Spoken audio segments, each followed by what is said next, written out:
നമ്മൾ ഇന്ന് അവിടെ ഒരു പ്രകടനവും പത്രസമ്മേളനവും വീട് കയറിയുള്ള പ്രചരണമാണ് ഉദ്ദേശിക്കുന്നത്. അവിടെ സമരത്തെ അപമാനിച്ചവർക്ക് വോട്ടില്ല. വോട്ട് ജനങ്ങൾക്ക് അവർക്ക് ഇഷ്ടമുള്ളവർക്ക് ഇന്നാൾ വോട്ട് ചെയ്യണമെന്ന് നമ്മൾ പറയുന്നില്ല. അത് ജനങ്ങൾക്ക് തീരുമാനിക്കാം. ഇതൊരു ജനാധിപത്യ പ്രക്രിയയില് ജനഹിതം പരിശോധിക്കുന്ന, ജനങ്ങളുടെ അഭിപ്രായമെടുക്കുന്ന ഒരു ജനാധിപത്യ പ്രക്രിയയിൽ പങ്കെടുക്കുമ്പോൾ ജനങ്ങളുടെ അഭിപ്രായത്തെ, ജനഹിതത്തെ അല്ലെങ്കിൽ അതിനെ നിരാകരിച്ചുകൊണ്ട് എന്ത് ചെയ്താലും അതിനെ എതിർക്കാൻ ആരുമില്ല, ചോദിക്കാൻ ആരുമില്ല എന്നുള്ള ഒരു രീതിയിൽ ഒരു ജനാധിപത്യ പ്രക്രിയയെ അഭിമുഖീകരിക്കാൻ പോകുന്നത് ജനാധിപത്യത്തിന് തന്നെ അപകടമാണത്. കാരണം 123 ദിവസമായി തെരുവിലിരുന്ന് സമരം ചെയ്യുന്ന സ്ത്രീകളുടെ വിഷയം സെറ്റിൽ ചെയ്യാതെ ഇലക്ഷൻ പോലുള്ള ഒരു ജനാധിപത്യ പ്രക്രിയയെ അഭിമുഖീകരിക്കുന്നതിന് ഞങ്ങൾക്ക് ആരെയും ഭയക്കേണ്ടുന്നതില്ല എന്ന് ഉള്ളൊരു നിലപാടെടുക്കുന്നത് ജനാധിപത്യത്തിന് ഭീഷണിയാണത്. ഈ സമരം തുടങ്ങിയ നാൾ മുതൽ ഈ സമരത്തെ അപമാനിക്കുക, അപഹസിക്കുകയും സ്ത്രീവിരുദ്ധ പരാമർശങ്ങൾ നടത്തുകയും ചെയ്തിട്ടില്ല. പക്ഷെ അതിനെയൊന്നും ഈ പറയുന്ന ഒരു നേതാക്കന്മാരും ഈ ഇപ്പൊ ഇലക്ഷന് മത്സരിക്കുന്ന ആളുൾപ്പെടെ അതാണ് ചെയ്തുകൊണ്ടിരുന്നത്. ഈ സമരത്തെ ന്യായയുക്തതയെ കുറിച്ച് ആരും ഒരിടത്തും പറഞ്ഞില്ല, മറിച്ച് അതിനെ അപമാനിക്കാനും അപഹസിക്കുവാനാണ് ശ്രമിച്ചിട്ടുള്ളത്. അപ്പൊ അത് കേരള ജനത പരിശോധിക്കണം. തെരഞ്ഞെടുപ്പില് നമസ്കാരം. പ്രകൃതിയുടെ നിലയ്ക്കാത്ത കണ്ണീർ പോലെയാണ് ഇപ്പോൾ കോരിച്ചൊരിയുന്ന മഴ പെയ്തുകൊണ്ടിരിക്കുന്നത്. നിലമ്പൂർ ഉപതെരഞ്ഞെടുപ്പിനെ സംബന്ധിച്ചിടത്തോളം ഈ കോരിച്ചൊരിയുന്ന മഴ ഞങ്ങളുടെ തോരാത്ത കണ്ണുനീരാണ് എന്നാണ് നിലമ്പൂർ ഉപതെരഞ്ഞെടുപ്പിൽ പ്രചരണവുമായി ഇറങ്ങിയിരിക്കുന്ന ആശാ വർക്കർമാർ പറയുന്നത്. കഴിഞ്ഞ ഏതാണ്ട് 150 ദിവസക്കാലമായി സെക്രട്ടേറിയറ്റ് നടയിൽ ഉപരോധ സമരം നടത്തുന്ന, അതായത് തങ്ങൾക്ക് കിട്ടുന്ന 232 രൂപയിൽ നിന്ന് ഓണറേറിയം ഇന്ത്യയിലെ ശരാശരി കൂലിയായ 700 രൂപയാക്കി വർദ്ധിപ്പിക്കണം എന്നാവശ്യപ്പെട്ടുകൊണ്ട് സെക്രട്ടേറിയറ്റ് നടയിൽ രാപ്പകൽ സമരം അനുഷ്ഠിക്കുകയും പൊരിവെയിലത്തും പെരുമഴയത്തും സമരം നടത്തുകയും മുടിമുറിച്ചും മുട്ടിലിഴഞ്ഞും സമരം നടത്തുകയും ചെയ്ത ആശാവർക്കർമാരുടെ കണ്ണീര് പോലെ തന്നെയാണ് ഇപ്പോൾ നിലമ്പൂരിൽ പ്രകൃതി കോരിച്ചൊരിഞ്ഞു പെയ്യുന്നത് എന്നാണ് പറയപ്പെടുന്നത്. ആശാവർക്കർമാർ നിലമ്പൂരിൽ പിണറായി വിജയനെതിരെയും ഇടതുപക്ഷത്തിനെതിരെയും പ്രചരണത്തിന് ഇറങ്ങിയിരിക്കുന്നു എന്നുള്ളതാണ് എടുത്തു പറയേണ്ട ഒരു വസ്തുത.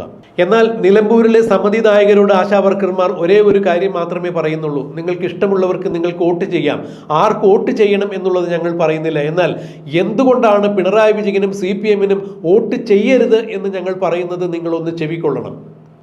ഞങ്ങളുടെ കണ്ണീരിൻ്റെ കഥയാണ് ഇതിന് പുറകിലുള്ളത്. ഞങ്ങളുടെ വീട്ടിൽ കഞ്ഞി വയ്ക്കാൻ കഴിയാതെ പോയതിൻ്റെ കഥയാണ് ഇതിന് പുറകിലുള്ളത്. ഞങ്ങൾ മുടിമുറിച്ച് മുട്ടിലിഴിഞ്ഞ സമരത്തിൻ്റെ കഥയാണ് ഞങ്ങൾക്ക് പറയാനുള്ളത്. ഞങ്ങളുടെ കണ്ണീര് തന്നെയാണ് ഇവിടെ പെയ്തൊഴിയുന്നത് എന്നാണ് ആശാവർക്കർമാർ നിലമ്പൂരിൽ വീടാന്തരം കയറി ഇറങ്ങി പറയുന്നത്. ഫലത്തിൽ പിണറായി വിജയനെ സംബന്ധിച്ചിടത്തോളം, ഇടതുപക്ഷത്തെ സംബന്ധിച്ചിടത്തോളം ആശാവർക്കർമാരുടെ ഈ പ്രചരണ ആയുധം പിണറായി വിജയൻ്റെയും CPM-ൻ്റെയും നെഞ്ച് തുളച്ച് കയറുന്നത് തന്നെയാണ്. 19-ാം തീയതി പോളിംഗ് ബൂത്തിലേക്ക് നീങ്ങുന്ന നിലമ്പൂരിലെ സമ്മതിദായകർ ആശാവർക്കർമാരുടെ കണ്ണീർ ഓർക്കുകയാണെങ്കിൽ തീർച്ചയായും അത് പിണറായി വിജയനുള്ള ഏറ്റവും വലിയ അടി തന്നെയായിരിക്കും. അവർ കുത്തുന്ന ഓരോ വോട്ടും പിണറായി വിജയൻ്റെ ചങ്കിൽ പതിയുന്ന മുദ്ര തന്നെയായിരിക്കും എന്ന് തന്നെയാണ് ആശാവർക്കർമാർ പറയുന്നത്. നിലമ്പൂരിൽ ആശാവർക്കർമാർ പ്രചരണത്തിന് ഇറങ്ങിയിരിക്കുമ്പോൾ പിണറായി വിജയൻ ആകെ പേടിച്ചിരിക്കുന്നു. ഇടതുപക്ഷവും ചങ്കിടിച്ച് നെട്ടോട്ടമോടുന്ന കാഴ്ചയാണ് കാണാൻ കഴിയുന്നത്.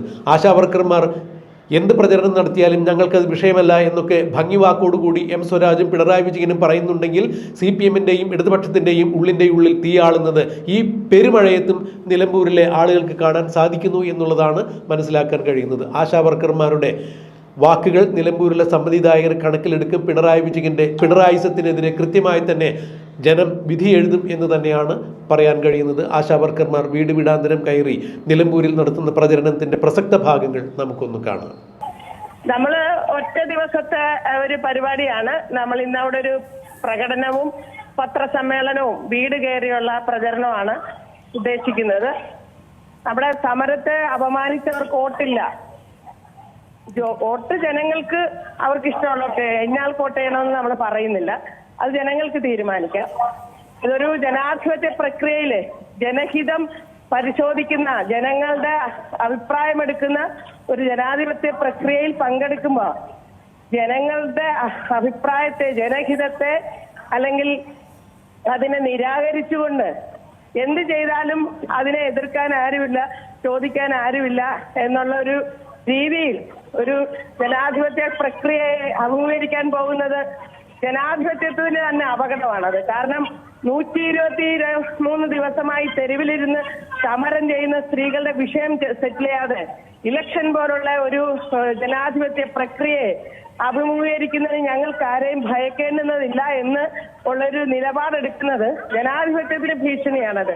അത് ജനാധിപത്യത്തിന്റെ ആരോഗ്യകരമായ ഒരു അന്തരീക്ഷ ഇതിനെയല്ല കാണിക്കുന്നത്. അതുകൊണ്ട് ഇത് ചോദ്യം ചെയ്യപ്പെടണം. ഏത് സംഘടനകൾക്കാണേലും രാഷ്ട്രീയ പ്രസ്ഥാനങ്ങളാണേലും ഇത് തിരിച്ചറിയണം.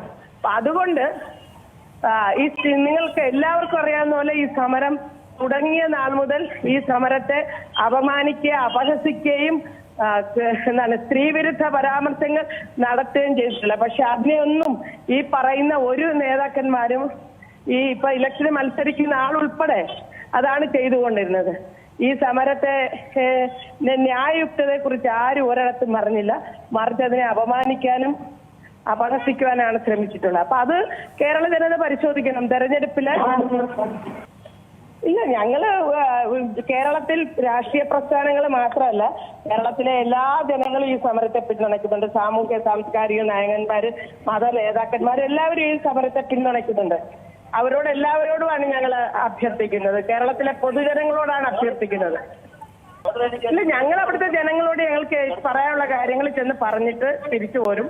നമ്മളിപ്പം നമ്മുടെ ഒരു സമര യാത്ര നടക്കുകയാണല്ലോ. അത് 18-ാം തീയതി തിരുവനന്തപുരത്ത് സമാപിക്കും. 14-ാം തീയതി തിരുവനന്തപുരം ജില്ലയിലേക്ക് കയറും. അപ്പൊ പിന്നീട് കാര്യങ്ങൾ അവിടുത്തെ ജനങ്ങളാണ് തീരുമാനിച്ച് ചെയ്യേണ്ടുന്നത്.